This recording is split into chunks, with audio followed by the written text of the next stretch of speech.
Hey, what's happening out there? This is Halftime Prep Talk.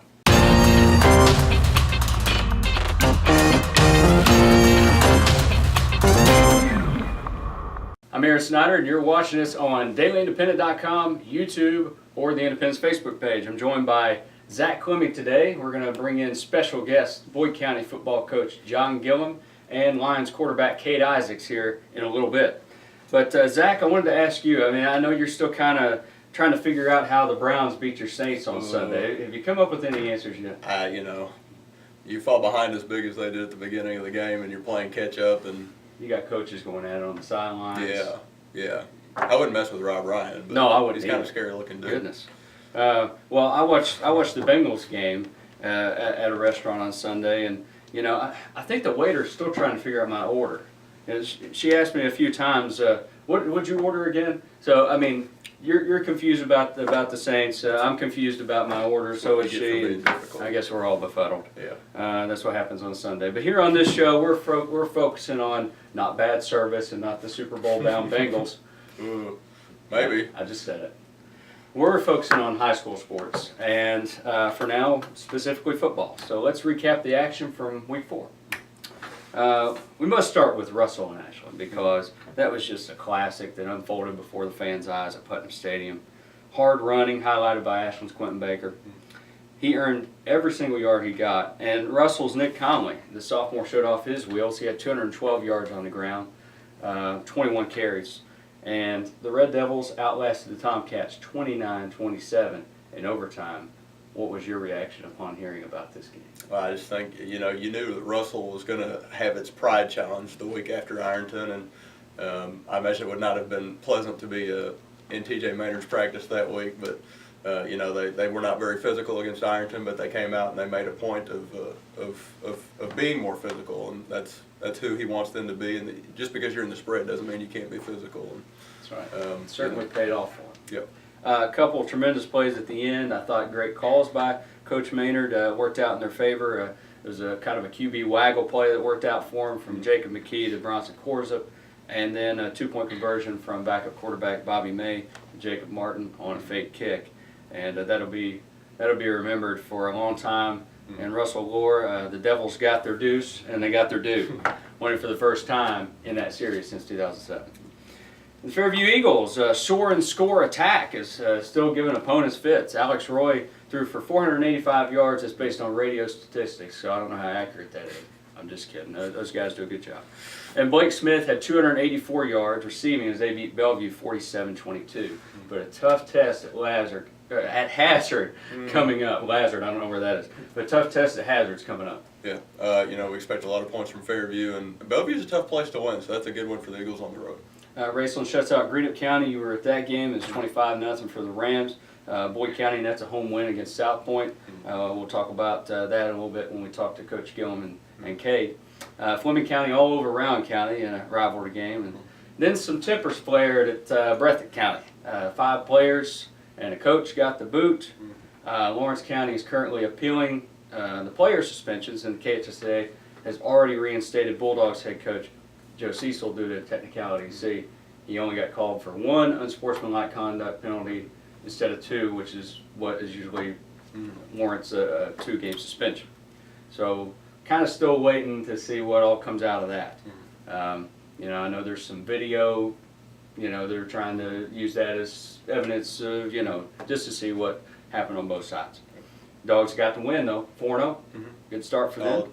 West Carter's going for 4-0 this week against Greenup County for the first time since 1985 that they had done that. And we weren't even here on this earth yet, Zach. It's true.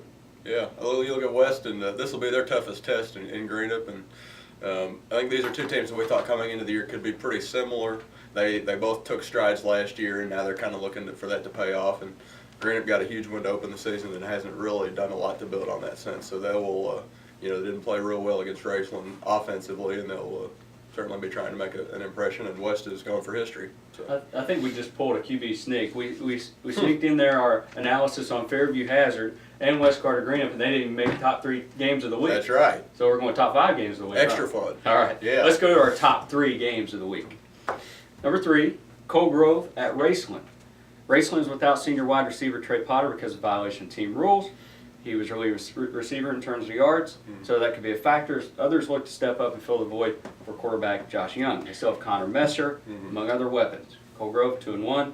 Hornets also have a scrimmage win over Ironton, which a lot of people have talked about. Yep. Cole Grove at Raceland, you're going to be there.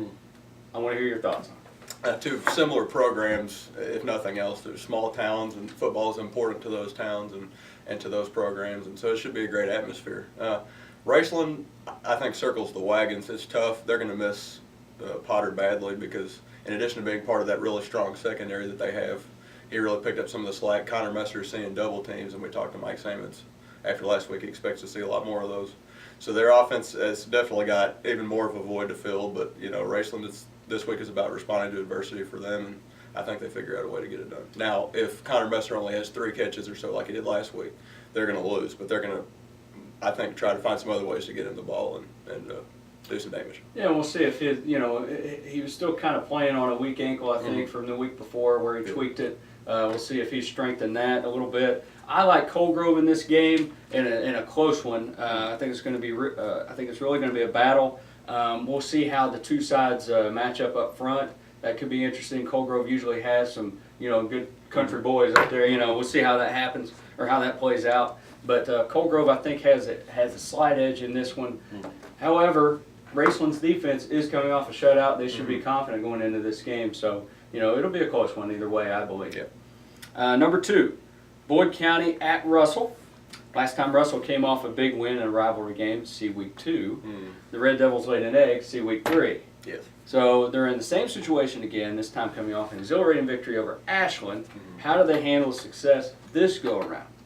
I think you're going to see a more focused team because, again, TJ Maynard's going to get in their head and say, this is what we need to be doing every week, and you can't take weeks off. And not that they took a week off necessarily against Ironton. Ironton is that good, or they had the potential to be that good. But I think everybody's got Russell's attention. Russell's kids are invested and engaged at this point, and I think they take care of business. Their line played so much better against Ashland, and those running backs found the holes. And Jacob McKee is really running that offense pretty well. I was impressed just finally seeing them in person for the first time on Friday. Playing South Point allowed Boyd County, I think, to iron out some wrinkles in their offense. That's going to help them. They have a little bit more confidence in moving the ball better. They've discovered that weapon, and they've already discovered, but the rest of the area has discovered a weapon that Logan Thoveson is, a tight end, a 6'4" guy that can really jump and offers a nice target for Cade Isaacs. However, I think Boyd County Russell pulls out the game against Boyd County. I think the Lions probably hang with them maybe for a half, but Russell's just going to have too much up front, too much fuel in the backfield. Okay, number 1, Ashland at Ironton. Tanks Memorial Stadium gets, they have already unveiled their brand new turf, and we know it looks good, but how is Ironton going to look on it is the question. Well, I tell you, they're coming off 2 solid weeks in a row, wrestling and going up to Amanda Clear Creek, and not knowing a lot about them, but knowing that football in that area is good, and they went up there and they took care of business. Ironton is physical. That's what they are. Ashland has not handled physicality extraordinarily well so far. So I think Ironton up front and running that T formation and what they do, you got to give them the edge at their house. Yeah, and another question is, can Ashland's Jake Long play against his former team at Ironton? That's another storyline there. Long exited the game the other night against Russell with a sprained ankle is what Coach Love thought it was. And talking to Coach Love earlier this week, he said, Jake Long was day-to-day, so I would say he might be a game-time decision. That's just another threat taken away if he's not in that lineup, and another guy that can bust one, 65 yards down the field, anytime. So concern here, though, like you said, has to be placed squarely, I think, on the Ashland front lines. We'll see if they play a little more physical up there and can handle the heavy load that Ironton presents. And I think, with the new field and everything and all the excitement surrounding that, I think the Fighting Tigers get it done. Obviously, it's not going to be easy against a team like Ashland that offers Quentin Baker and Hunter Prince. But Ironton probably will win this game, maybe by double digits even. Perhaps. All right, we're going to bring in Coach John Gilliam from Boyd County here in just a minute, and we'll bring back Zach later on in the show. Okay, we're going to welcome in John Gilliam, head coach at Boyd County football, that is, in your second season at Boyd County after a long stint at Morehead State as an assistant. Your Lions coming off a 25-14 win over South Point on homecoming night. What did you notice from your team in week 4 that you hadn't the 3 previous games? Well, I think overall just our execution. We seem to step the right way, get the guy we're supposed to block, stay on our blocks a little bit more. And then we also had some guys step up and make some big plays. We've had some success in our previous games, and it seemed like we'd always fumble the ball, make a great play but then fumble it, or end up making a huge penalty or something like that, mistake that would end a drive. But we kind of put it all together, and we still had some issues and some mistakes that obviously every coach wants to try to improve on. But overall, pleased with their effort, and they got after it pretty good. Yeah, I know the offense had been, showing some flashes the first few games, moving the ball decent at least, but like you said, not finishing those drives. You finished those drives Friday. That had to be refreshing to see. Quarterback Cade Isaacs developing each week, it seems like. Well, I think we had a senior there last year, and he moves on, and everybody's like, us, who's going to be your quarterback? Who's your quarterback? And I think Cade stepped up tremendously in spring ball, and just not only his ability to make plays and do some things with his feet to keep plays alive, but his leadership. Does a great job with the guys from a leadership standpoint, knows how to go about leading. There's a lot of people out there that, you get your captain that wants to scream and yell and do all those kind of stuff, and Cade is more of a subtle type leader, and instead of screaming and yelling, hey, let's go guys, let's get here, let's get this done, and the guys respond to that a little bit more than the guy that is one of those louder type guys. And then obviously guys don't want to follow a guy that's not getting something done, and he's had a pretty good first 4 games. Yeah, no doubt.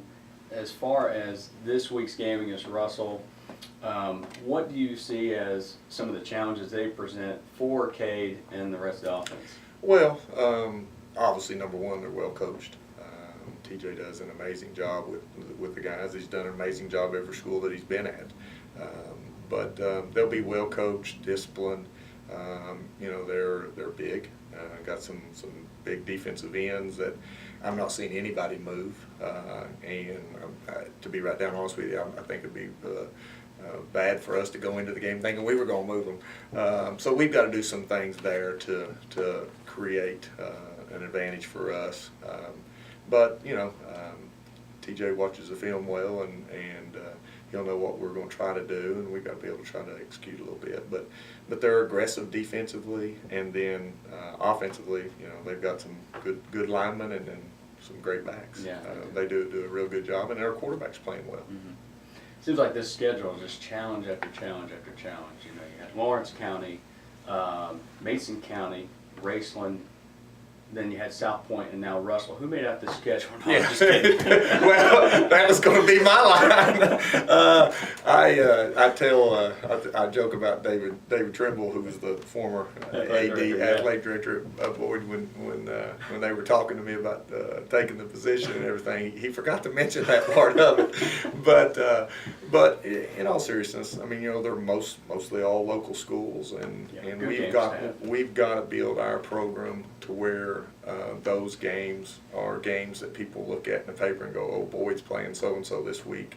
Let's go watch that game because it's going to be a good one. And that's what we've got to get our program to. And, it's not going to happen overnight. And we've just got to kind of stay the course and continue to try to get quality kids to come out and play and join the football program.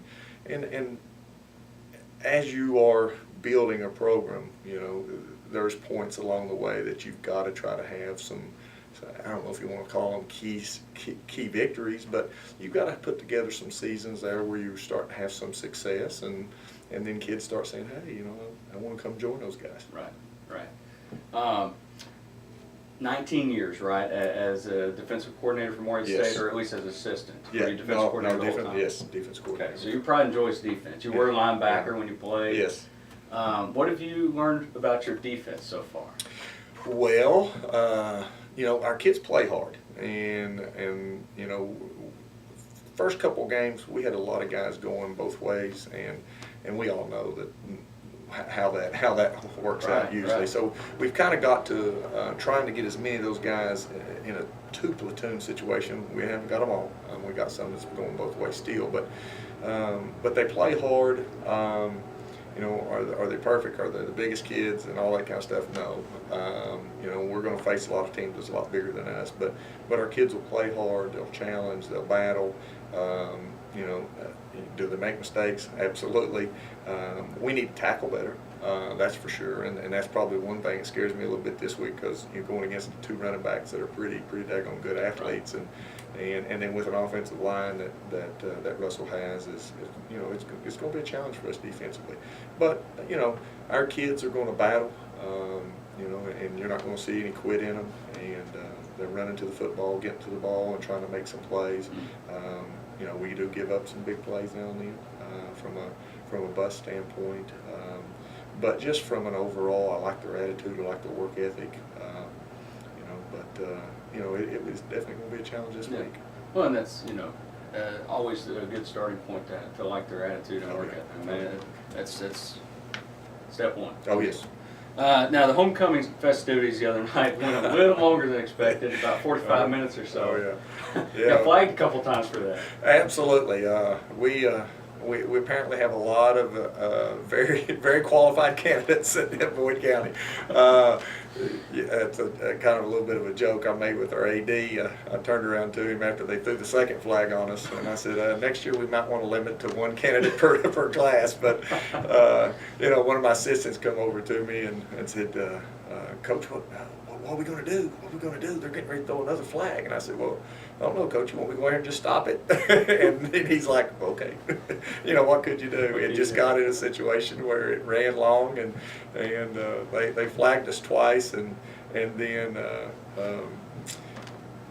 I knew that the onside kick was coming, and that's probably the only thing that I can sit here and laugh about it now, is because we did recover the onside kick. If we wouldn't have, I would have been extremely upset. But it worked out, and I guess everybody got their due time that they needed.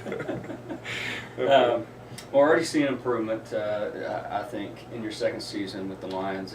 But there seems to be kind of an odd or strange pattern that's kind of formed at some of the bigger schools, like Boyd and Greenup, and even East Carter, who's going to move up to 4A with you guys next year. Pretty good-sized schools, but they're all kind of struggling in football and have been the last few seasons. What's your opinion on that? I don't know if I can put my finger on just one thing. I think there's some things that these county schools can do to help their programs, athletic programs, but also school in general. And I don't know how many schools have this, but we're in the talking phases at our place of trying to have an activities bus, because we are a county school and we're spread so wide, and the different level of income, and you've got kids spread all throughout the county. To get a kid, come pick up a kid at 6:30, 7:30 at night after practice. Do that every single night of the week. It's expensive from a gas standpoint, stuff like that. So that's one thing we've talked about. And not only that, the folks that I've talked to in our school even say some kids can't stay for tutoring because mom and dad can't come and get them. So there's an issue there that we've talked about. We'd love to try to get that. That would help us not only, obviously I'm talking football, but it would help us academically as well for kids staying for Beta Club and Key Club and whatever other organizations they've got going on, staying after school for that. But it would help us obviously with after school weights, later practices, that type of stuff where an activities bus would take drive a group of kids to a central location, in our situation, like in Calixburg. You know, the bus leaves at 6:30 from the high school and is going to drop off at the elementary school in Calixburg, where the parents could come and pick them up. You know, obviously there's issues there that you've got to deal with from security and safety and all that kind of stuff, but I think that's one thing. And then, you know, football in general. With the concussions and that kind of stuff, a lot of folks think that football is the only one that's getting concussions, and soccer is a high level concussion sport too. And so, you know, there's issues there. A lot of times, another issue is a lot of these kids are wanting to try to specialize in one sport, and you know, at the age of 14 and 15. I don't care who the kid is, and I've been around it. I've been around athletics forever, and I've been around the college level, knowing what college coaches are looking for. You've got a kid that can start or play in basketball, football, and baseball over a kid that can just start and play a position in football. I know is setting in actually recruiting meetings at the college level. If you got two kids that's fairly close, and you got one that's playing 3 different sports and playing 3 different sports, that just shows us, or showed when I was on the college level, the commitment level that kid had to commit himself from a discipline standpoint. And I think some of that's lost a little bit in today's kids, that they think, you know, if I specialize in baseball, I'm going to get, or basketball or soccer or whatever the case may be, that I'm going to have a better chance for a scholarship. And you know, I dealt with a young man this past year that thought he was going to just stay with basketball, and then to set him down, and you know, and it was a scholarship. Thought he had a better shot at scholarship from that standpoint, and when I broke down how many scholarships in basketball compared to how many in football, his eyes came in. And this is honest goodness truth. Went home, talked to his dad, came back the next day and told me he was going to stick with football. There you go. So, you know, from that standpoint, I think there's a lot of issues that you know, is affecting these schools. You know, there are some county schools that's been able to get through it. You know, Johnson Central is a good example. They continue to have a quality football program at a high level, but some of the more rural type counties do struggle from that standpoint. And I think that's some of the issue. But there's other issues that, you know, sometimes kids would prefer to stay at home and play Xbox than they would get out and wear a helmet and shoulder pads and sweat in 100-degree weather. So, you know, you can, you know, from, if you look at it that way, I can see some of that. But I think also parents, they're just pushing the kid and getting him involved and stuff like that. I think that's something that we can do better as parents, in trying to get them involved and that kind of stuff. You know, so I could probably sit here and talk for an hour itself on that issue alone, but you know, there's just, it's a multifaceted issue that deals with you know, all kinds of different. All right, Coach. Well, thanks for joining us here on HTPT. I appreciate it. Bringing Cade Isaacs. Take your spot. All right, thank you. All right, HTPT guest number 2 of the day is Cade Isaacs, Boyd County senior quarterback. Cade, good to have you on the show. Good to be here. I was thinking about, you know, some nicknames for the offense. As you guys are putting up more yards and points now, I was thinking maybe the Cade Brigade. That's fine. You had 4 touchdowns and a victory on Friday. What was the mood like in the locker room after the game? Just elated. Just felt great to get that off our chest, and just very happy with getting that first win, trying to build up on it for the coming weeks. I asked Coach about this too. It's been a really tough schedule for you guys. You know, you guys are 1-3, but like you said, you had to feel good to get that win, especially after 3 really tough opponents.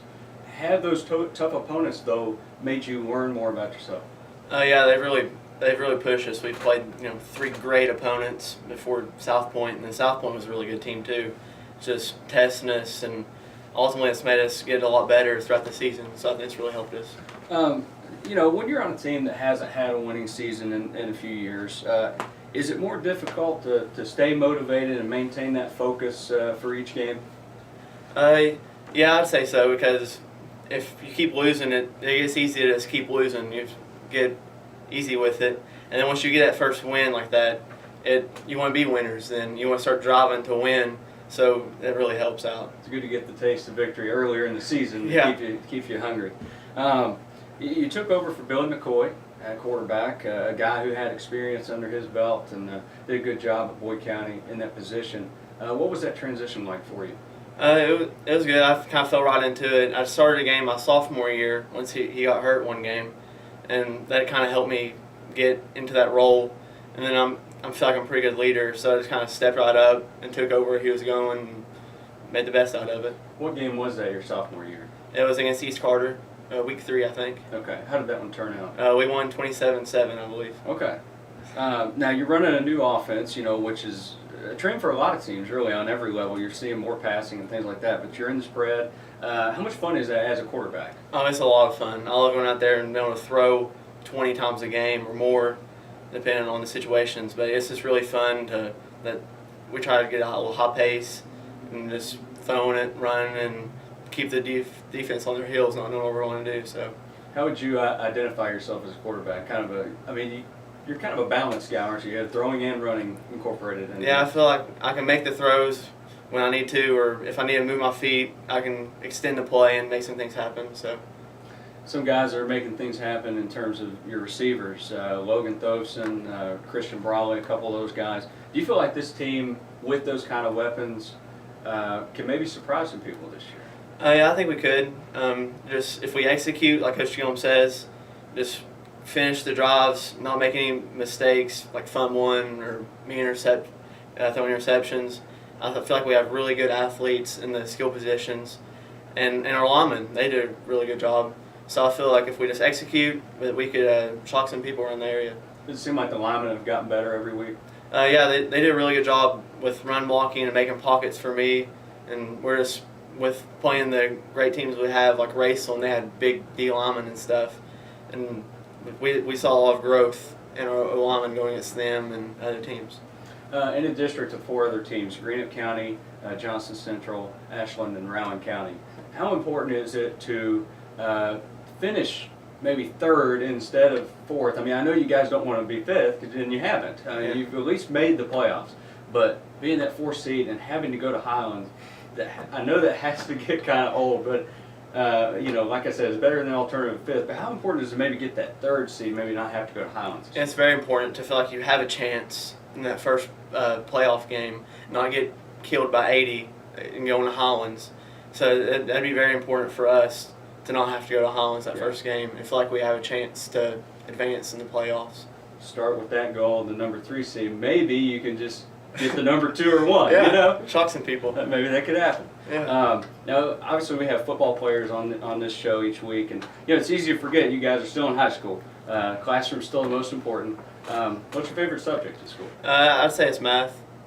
Anything algebra or? Right now I'm taking calculus. I like to be an Calculus, wow. engineer of some sort, so I like doing the math. I'm good with equations and stuff like that. That's impressive. I'd rather take a foreign language. I don't like Learn German. I don't calculus. like those languages like that. That's tough. All right, Cade. Well, it's really good to have you on the show. Best of luck the rest of the season. Thank you. Thanks for having me. All right, we're back here joined by Zach Quimby. I'm Aaron Snyder, and this is Halftime Prep Talk, episode number 5, about to wrap up here. And we're going to talk a little bit about some other sports going on in the area. Raceland volleyball, they're in the State All-A Classic this weekend. They're still playing very well. Haven't lost in the region yet. They're 17-3. Pogue Landing Days tournament, boys and girls soccer this weekend on Saturday at Russell and Ashland. There's going to be some girls and boys games going on there at both places. Some good games. Ashland Montgomery might be one that stands out, and I know, Zach, you're going to be covering that game, so I think that might be interesting. Montgomery's on a really long winning streak right now. Yeah, they're 9 or 10 solid. games, I think. Yeah, solid and played well last year. So. Yeah. Fleming County won the EKC boys golf title this week at Carter Caves. The region tournament's less than 2 weeks away for golf now. We're going to go to our new segment for the second straight week. We're going to keep this thing going. 2 for the road. Let's do it. I guess I'll go first. Have at it. Joey Votto. Why are you even trying to come back? I mean, there's 12 games left. I just read a story 2 days ago on Res.com that Votto's still aiming to come back this season. Does he realize that there's only 12 games left and the Reds are kind of out of this thing? That's like showing up to the prom stag after the last dance has already happened. Don't even come back, Votto. Just get healthy for next year. Well, you know, if he hits game-winning home runs every night and everybody else loses every game, they could have a shot still to make the wild card. That's a great point. Now, come on back, Votto. Maybe that's his goal.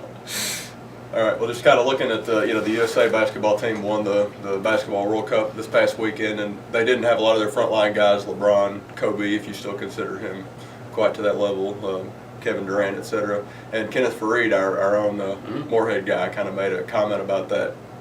Not that specifically, but how people thought that USA was vulnerable because they didn't have those guys, and kind of said they took that personally. And so it'll be interesting, I think, for people who are still in this in a couple of years when it's time to go to the Olympics, is what if these guys want to come back and try to win a gold medal and get on NBC and all that, and how do you work these guys back into the mix? I think you saw a lot of the genesis of some of this line of thinking is Roger Clemens a few years ago, and Brett Favre. These guys would try to come in halfway through the year, and their stature was such that they could do that. And LeBron and those guys are probably obviously still as well. Yeah. So it'll be interesting to see how Mike Krzyzewski, if he's still involved in this, and Jerry Colangelo and those guys, how they mesh these guys together and figure out a way to make it work. Very interesting. All right, I'm going to add one more for the road. I guess we'll call this story time with Aaron, because I have to share this. Okay. Kentucky and Florida locked up in a classic the other night, right? Saturday night. Goes to 3 overtimes. Florida wins 36-30. And once again, family got in the way of football. And I love my family, so don't get me wrong here. But I had a flashback to, and I'll get to Saturday, but I had a flashback because of what happened Saturday to 2007 when Kentucky and LSU went at it, and LSU was the #1 team in the country, and I was dating my wife at the time, so I was trying to impress her. I got her tickets for the So You Think You Can Dance show in Huntington, okay? So I'm in Huntington that night. See, when I bought the tickets, I didn't realize that it was the same night as Kentucky LSU because for some reason I didn't look at the schedule. I had other things on my mind. And, you know, the thing about it is I thought Kentucky would probably be out of it by halftime. You know, that's about the time we'd have to leave anyway. They're going to be out of it, no big deal. She had to pry me off the couch to leave. And then we went to the show and everything, and I avoided my phone. I wanted to be, you know, still trying to impress her here. She wasn't my wife yet. And when I finally looked at my phone after the show, I saw that Kentucky beat LSU. Knocked off the #1 team. Probably one of the biggest wins, maybe the biggest win in Kentucky history, right? And then fast forward to Saturday. I had 4 hours of sleep the night before because of Friday night here. And then I got up early for my daughter's soccer game, which I coach 4-year-olds now in soccer, if you didn't know that. So I didn't have much sleep. I was pretty tired, but I thought, well, I'm gonna stay up and watch this game. It was 3-3 at halftime. I decided to take my daughter to bed, read her a story. I didn't even get through the story, man. I fell asleep before she did. I woke up at 1 o'clock in the morning, and the game was already over. Florida won in a classic. I'm glad Florida won in a way because I didn't want to have to miss 2 of the biggest wins in Kentucky history, right? Maybe they can get it next year and break the 28-game losing streak against Florida. Maybe you can stay, as Ray Schaefer would say, upright and ambulatory the whole time. You'll remember it. That'll be even better. And that's the new segment on the show, Ray Schaefer plug every week. Until next time, this is Zach Clemming. I'm Aaron Snyder. It's Halftime Prep Talk.